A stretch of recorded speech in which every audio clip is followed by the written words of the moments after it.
ভাই বলবে না না আমি তোমাকে একটা নেকি দিতে পারবো না, কেননা তুমি তো আমার ভাই। বলবে যে না না দুনিয়াতে আমার কোনো ভাই ছিল না, আমার কোনো ভাই নাই। ওই যুবক দৌড়ায়া এইভাবে মায়ের কাছে চলে যাবে, ও মা ভাইয়ের কাছে একটা নেক চাইছি, ভাই আমাকে নেক দেয় নাই।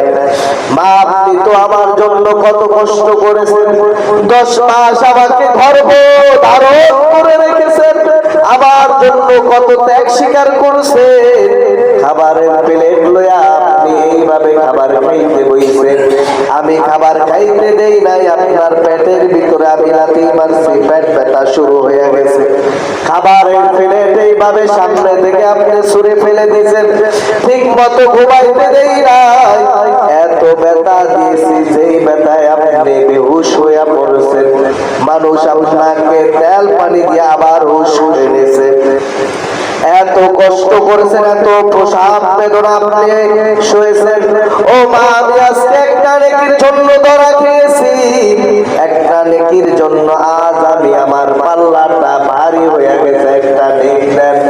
মা ডাক দিয়া বলবো রে সন্তান, আমার তো দুনিয়াতে থাকা অবস্থায় বিয়াই হয় নাই, আমার সন্তান আসবে কোথা থেকে? বুঝেন কিয়ামতের ময়দানটা কত ভয়াবহ হবে। ওই সন্তান এবার ডাক দিয়া চলে যাবে বাবার কাছে, ও বাবা আমার। মার কাছে গেছি, মা পয়লা দিছে, মা বিদায় করে দিছে, মা পরিচয় দেয় নাই, ভাই পরিচয় দেয় নাই। ও বাবা আপনি তো আমার বাবা, আমি একটা নেকের জন্য ধরা খাইছি, আমাকে একটু একটা নেক দিয়ে সহযোগিতা করে। বাবাও বলবে যে না আমার কোনো সংসার নাই, এবার স্ত্রীর কাছে চলে যাবে।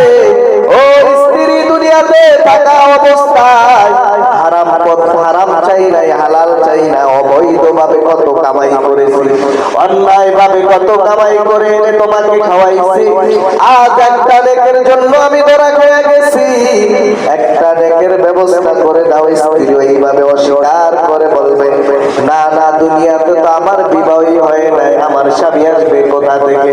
সন্তানের কাছে যাবে, সন্তানও একই কথা বলবে। এইভাবে পরিশেষে কারো কাছে একটা নেক পাওয়া যাবে না।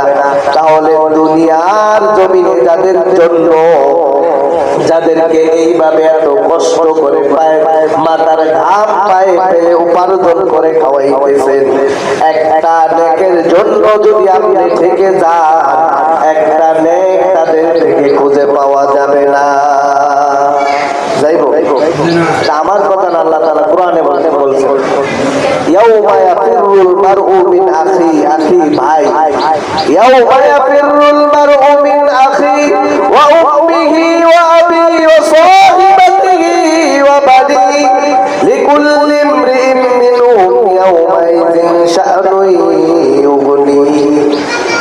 আল্লাহ তাআলা এই আয়াতের ভিতরে ধারাবাহিকভাবে বলছেন মা তোমাকে নেক দিবে না, ভাই তোমাকে নেক দিবে না, মা তোমাকে নেক দিবে না, বাবা তোমাকে নেক দিবে না, ছেলে সন্তান তোমাদেরকে একটা নেকের জন্য থেকে গেলে একটা নেক দিবে না।